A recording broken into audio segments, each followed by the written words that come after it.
Bank এসে যদি বলে যে আমি আর টাকা নিব না আপনার কাছ থেকে, তার মানে কি রাতে একটা ফিটিং হচ্ছে। This is also a part of election engineering. Secondly আপনাকে আরেকটা জিনিস বলি, আমি এই কথাটা ভাইয়ের ওই সময় ভুলে গেছিলাম, আমি একটু বলে দিই। গত 4 দিনে আমি ইলেকশন কমিশনে ছিলাম এবং ইলেকশন কমিশনারদের সামনে হিয়ারিং হয়েছে। অন্য কে কি দেখছে জানি না, আমার চোখে আমি অস্বীকার করতে পারবো না, ওনারা যথেষ্ট ফেয়ার ছিল।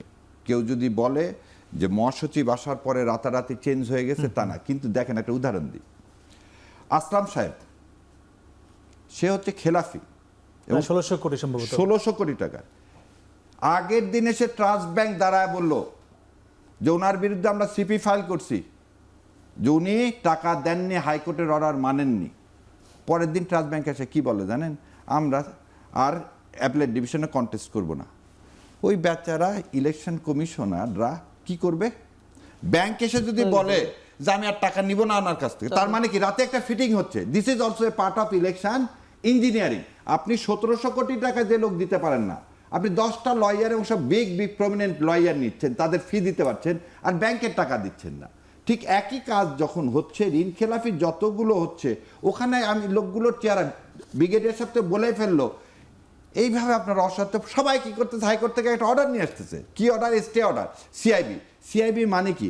আমার নামটা ব্যাংকে দেখাও না কি হিসাবে, ঋণ খেলাফি, কিন্তু আমি তো অ্যাডমিটেডলি ঋণ খেলাফি। তাহলে আমি যদি এইভাবে যদি পুরাটা সবগুলো এক জায়গায় থাকে, এই যে যেমন আজকে ইলেকশনের কথা বললেন, আমাদের যে জাজেরা ওখানে বসে আছেন, they are not the golden son of this soil. তারা জানে না যে আজকে যদি আমি ইলেকশনটা বন্ধ করে দিয়ে রিপার্কেশনটা কি হবে? তারা কি বোঝে না এই টাকাটা এটা পাবলিক মানি?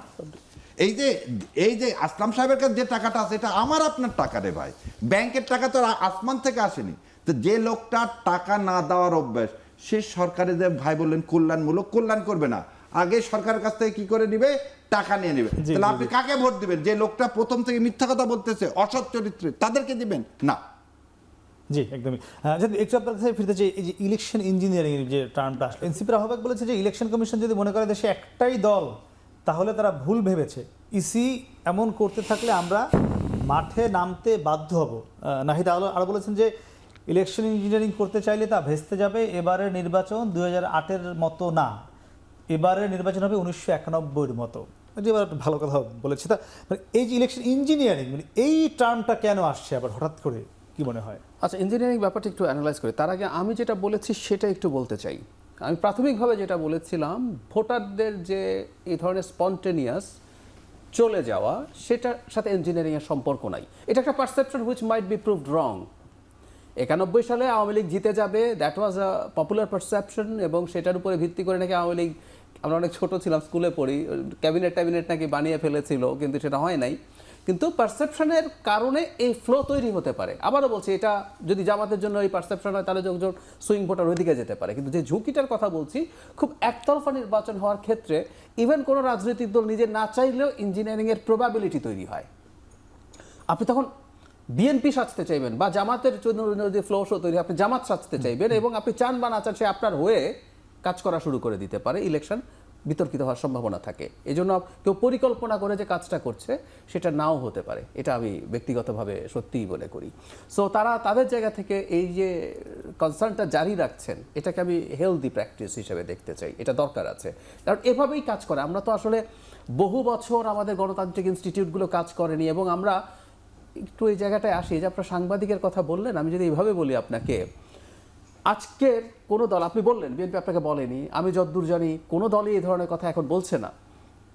কিন্তু গত 15 বছর, বিশেষ করে সর্বশেষ 10 বছর, 14 সালের পর থেকে সাংবাদিকতা বলতে যা সাংবাদিকরা দেখেছেন, বুঝেছেন, যার চাকুরি হয়েছে ওই সময়, যিনি 10 বছর যদি সাংবাদিকতা করেন, তার এখন একটা মোটামুটি এক্সপিরিয়েন্স হয়েছে। কিন্তু তার এক্সপিরিয়েন্সটা কি?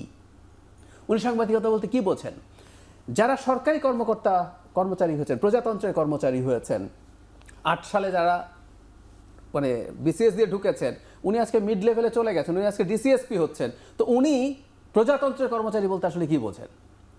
এই জিনিসগুলো কিন্তু প্রবণতা রয়ে গেছে। এগুলোর থেকে বেরিয়ে আসতে আমাদের সময় লাগবে, এবং এই জায়গায় এই শোরগোল, এই চাপ, এই জিনিসগুলো থাকা দরকার আছে।